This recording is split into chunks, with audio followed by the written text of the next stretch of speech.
Olá pessoal, tudo bem? Então, nessa aula a gente vai começar a ver como aumentar a resistência de materiais metálicos monofásicos, né? Então a gente vai estar na interface aqui do que a gente viu de propriedades mecânicas e agora a gente vai ver como começar a manipular essas propriedades mecânicas mexendo na estrutura e microestrutura do material, né? Então a gente vai estar fazendo essa ponte aqui entre as propriedades mecânicas e microestrutura do material. Então, na disciplina, a gente vai dar ênfase maior à parte de materiais metálicos. Então, como vocês podem ver, aqui tem um gráfico de ensaio de tração, que é um gráfico tensão-deformação, simulando um material metálico e esse comportamento típico que a gente viu já da região elástica e região plástica, né? Então, para a gente aumentar a resistência de um material, primeiro a gente tem que entender o que é essa resistência do material, né? Na região elástica, quando a gente aplica uma tensão, os átomos estão se afastando da posição de equilíbrio. Na região plástica, quando a gente chegou nesse nível de tensão, que é a tensão próxima, a tensão do escoamento, quando a gente não tem mais uma proporcionalidade entre a tensão e a deformação, a gente começa a ter uma deformação permanente no material, ou seja, quebra de ligações. Essas ligações químicas elas vão quebrar em regiões que elas são mais fracas. E onde que elas são mais fracas, né? Então a gente viu também na disciplina que existem defeitos lineares dentro da estrutura cristalina do material. Ou seja, é uma linha incompleta de átomos que a gente chamava de discordância. Quando o material chega a uma determinada força que é aplicada nele, né? Então a gente aplica uma determinada tensão externa, as primeiras ligações químicas que vão quebrar vão ser essas ligações químicas na ponta da discordância, porque elas são o elo mais fraco do material. Então, nesse exato momento aqui, o que a gente entende? Que a gente chegou a um nível de força ou tensão que a gente começou a movimentar as discordâncias dentro do material. E esse movimento de discordância, ele provém de uma quebra de ligação química que aconteceu na ponta da discordância, daí há uma formação de uma nova ligação química, uma quebra subsequente, e assim vai acontecendo de maneira que a discordância vai se movimentando dentro do material e causando uma deformação permanente em todo o componente, né? É importante salientar e lembrar que a gente não tem uma discordância no material, a gente tem muitas discordâncias no material. Então, a densidade de discordância lá se movimentando é muito grande e cada plano atômico acaba resultando, então, numa mudança de geometria da nossa peça, uma deformação permanente da nossa peça. Então, quando a gente fala em tentar aumentar a resistência do material, o que a gente está querendo fazer? A gente está querendo que ele suporte uma força maior, uma tensão maior, sem quebrar essas ligações químicas na ponta das discordâncias. Então, basicamente, todas as técnicas aqui que a gente tem de aumentar a resistência em materiais metálicos, né, elas dependem de um princípio simples. Tentar, de alguma maneira, dificultar, atrasar, colocar barreiras para a movimentação de discordâncias dentro do metal, né? Então, se a gente conseguir, de alguma maneira, dificultar essa discordância de quebrar a ligação química, a gente vai estar aumentando a resistência do material, a gente vai precisar aplicar mais força para sair da região elástica do material. Tudo bem? Então, para a gente entender quais são esses mecanismos, né, a gente primeiro tem que entender o que é uma discordância, a gente já viu isso, a gente vai falar um pouquinho mais sobre isso nesse vídeo, e a gente vai ter que entender como que ela se movimenta dentro do material, né? Se ela se movimenta em uma direção preferencial, se não movimenta em uma direção preferencial, se tem tensões atrelado a ela, de onde que vem essas discordâncias, se surgem novas discordâncias ou não. Então, o intuito desse vídeo inicial é a gente entender esses pontos, beleza? Assim sendo, né, para a gente compreender a influência de todas as questões de deformação plástica no material, a gente tem que compreender o que é uma discordância, e à medida que a gente conseguir manipular essa discordância, né, facilitar o movimento, ou dificultar o movimento dela dentro do material, se a gente entender bem o que é ela, a gente consegue adaptar as propriedades mecânicas daquele material para uma determinada aplicação. Então a gente vai buscar uma determinada propriedade para um determinado desempenho, né? Então é por isso que a gente estuda a área de materiais. A gente tem essa possibilidade de manipular a movimentação de uma discordância dentro de um determinado sólido para adaptar as propriedades mecânicas. Então, só lembrando, né, aqui tem um slide que mostra a presença de uma discordância em aresta.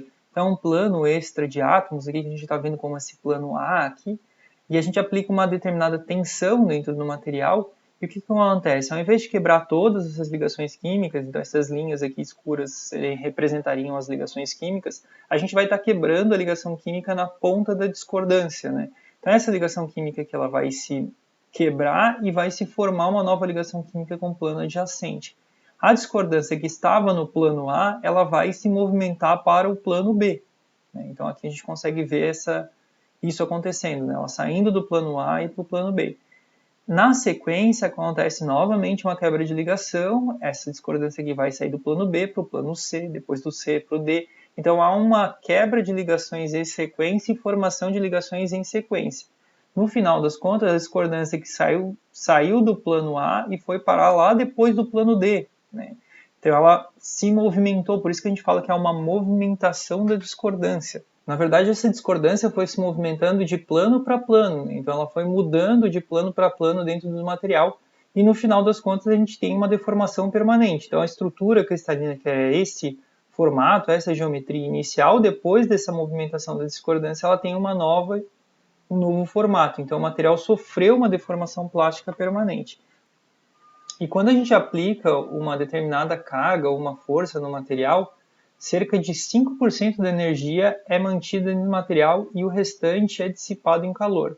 Então, se vocês pegarem uma determinada chapa metálica, de um material metálico, e começarem a conformar ela mecanicamente, deformar ela mecanicamente, então fazer uma deformação plástica, vocês vão começar, muitas vezes, até a sentir que o material esquenta. Então, o que é aquele calor que está saindo do material? É a energia que vocês estão colocando mecânica se transformando em energia térmica durante esse processo de deformação plástica. Entretanto, nem toda a energia mecânica que vocês estão colocando vai se transformar em energia térmica. 95% vai ser associado à energia térmica. O restante, que são em torno de 5%, ficam armazenados dentro do material, o que a gente fala que são as tensões residuais. Então o material ele fica cheio de tensões residuais.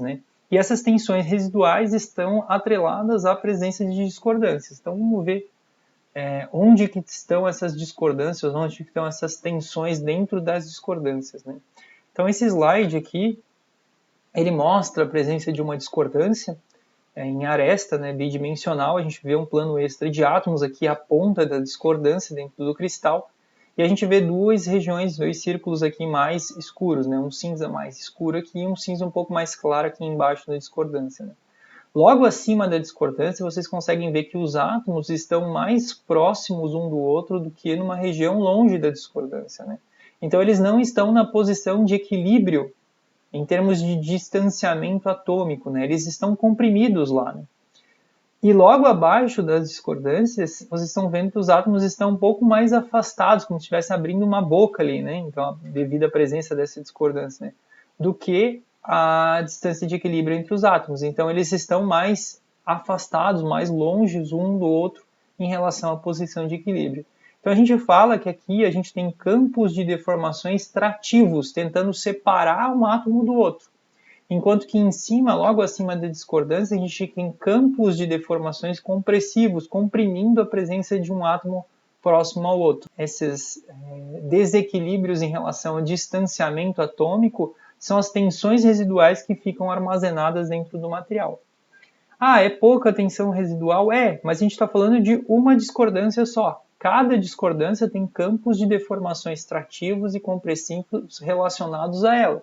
E imagina que a gente tem um número muito grande de discordâncias dentro do material e cada discordância tem um campo de deformação atrelado a ela.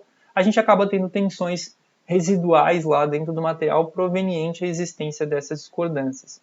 Vale lembrar também que uma das formas de aumentar o número de discordâncias dos materiais é vocês deformarem plasticamente o metal.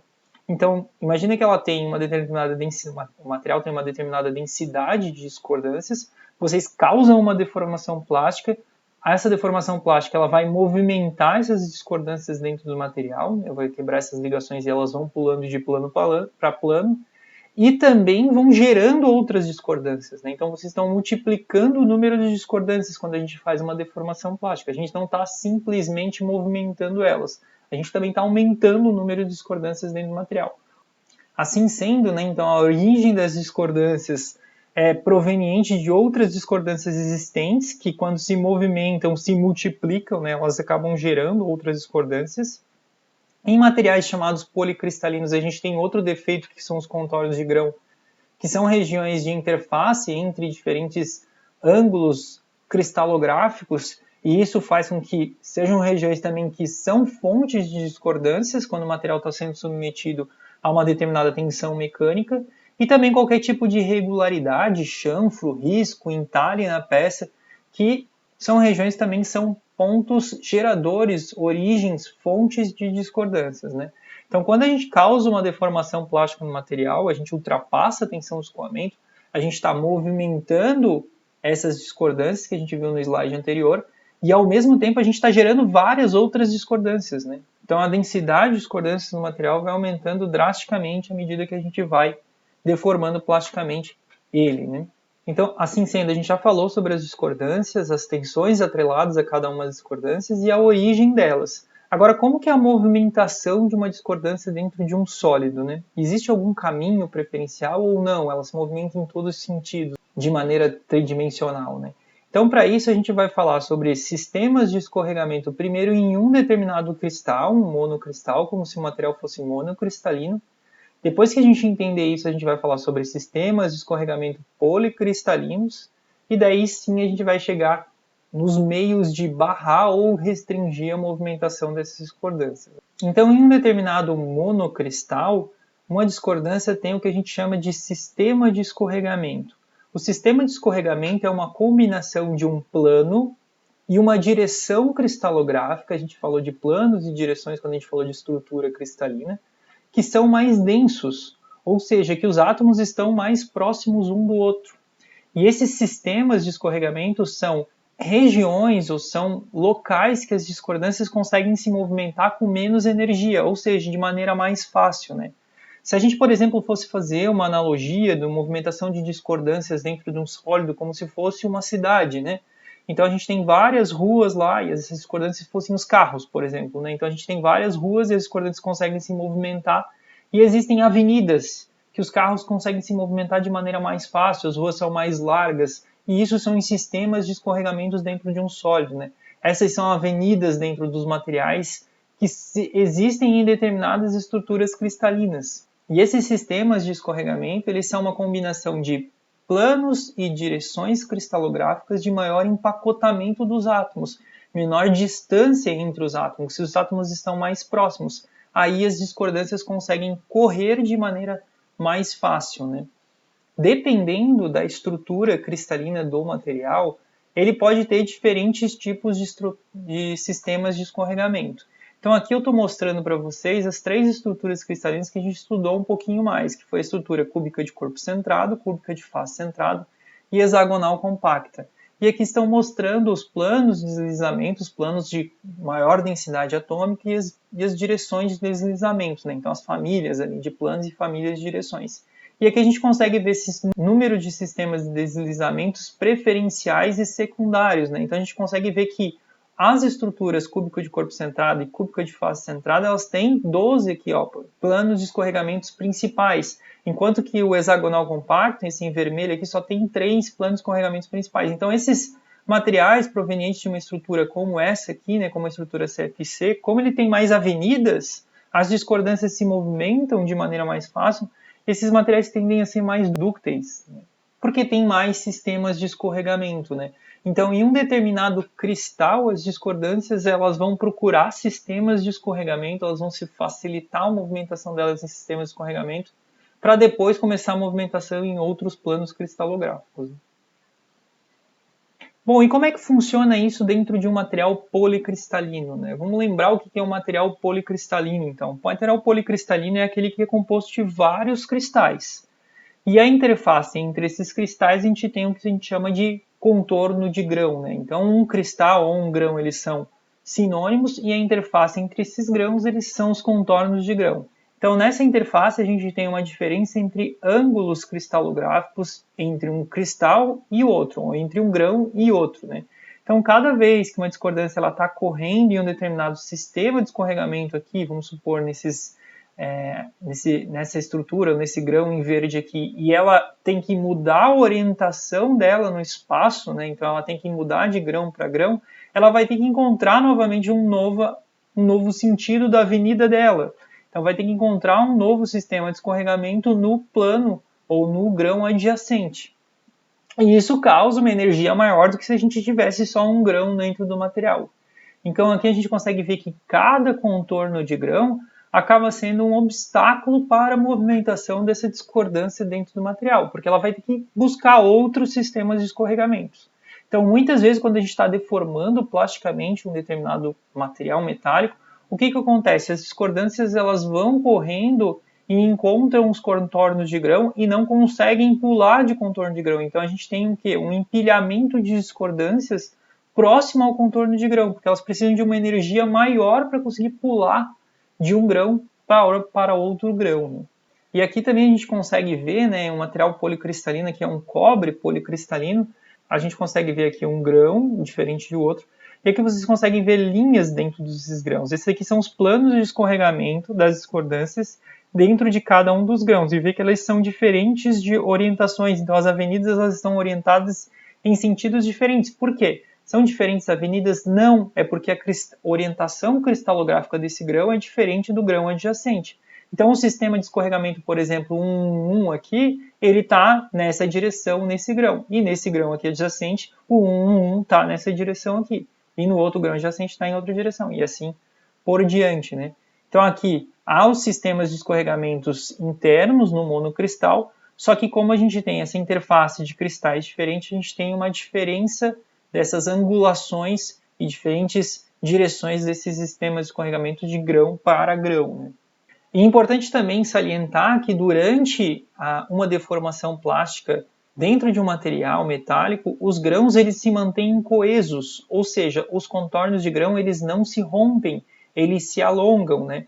Então, um determinado material que sofreu uma deformação plástica permanente, né? Vamos supor que eles tinham os grãos distribuídos de maneira equiaxiais aqui, né? Ele passou por um processo de deformação, alongamento de grão, uma laminação, por exemplo. Esses grãos eles vão ficar alongados, só que eles mantêm a coesão entre eles. A gente não está rompendo, juntando um grão com outro grão. A gente está alongando esses grãos, né? Então a gente não consegue, por exemplo, pegar um material que é policristalino e tentar esticar ele ao máximo para todos os grãos se unirem e formar um determinado grão somente, né? Existe essa diferença, essa coesão de grãos, eles não se rompem a hora que a gente causa uma deformação plástica no material. Então, quando a gente vai produzir um material metálico e quer aumentar a resistência mecânica dele, manipulando essa movimentação de discordâncias dentro do sólido, a gente geralmente tem que sacrificar uma outra propriedade. E a propriedade que a gente vai sacrificar, ou que é sacrificada geralmente, é a ductilidade e a tenacidade. Então, a gente aumenta a resistência, aumenta a tensão de escoamento, a tensão máxima do material, e tende a diminuir a tenacidade e a ductilidade. Ah, é regra isso? Não, não é regra. Pode ser que eu faça um determinado processo de fabricação, um processo de tratamento térmico que eu consiga aumentar a resistência e mantenha a ductilidade? Pode ser, mas geralmente quando a gente consegue aumentar a resistência de um material, a gente tende a perder. O material vai se tornando um pouco mais frágil, né? Tende a perder um pouco da ductilidade. Né? Então, o comportamento mecânico do material, dos materiais metálicos aqui, basicamente é controlado pela movimentação dessas discordâncias, a facilidade ou a dificuldade de movimentar essas discordâncias. Né? Então, a habilidade de um determinado material se deformar plasticamente, de um determinado metal, depende da habilidade das discordâncias conseguirem se movimentar. Né? Quando a gente faz uma restrição ou impedimento do movimento dessas discordâncias, o material tende a se tornar mais duro, aumentar a dureza. A dureza basicamente a resistência à deformação plástica de um material, e se tornar mais resistente, aumentar a tensão máxima e aumentar a tensão de escoamento. Baseado no que a gente viu até então, né, baseado no entendimento de uma discordância, como que ela se movimenta dentro de um material, como, em termos de materiais, em termos de microestrutura, né, como que vocês acham que são os meios mais eficientes para a gente barrar a movimentação de uma discordância? O que a gente faria dentro de um material metálico para tentar dificultar a movimentação daquele plano extra de átomos, né? Então eu queria que vocês pensassem um pouco, tentassem pontuar isso, né? Escrever isso. Eu acho que dá para fazer dessa maneira, daquela maneira, dessa maneira. E daí no próximo vídeo aí a gente vai ver quais são as formas aí de aumentar a resistência em materiais metálicos que são utilizados hoje em dia. Beleza?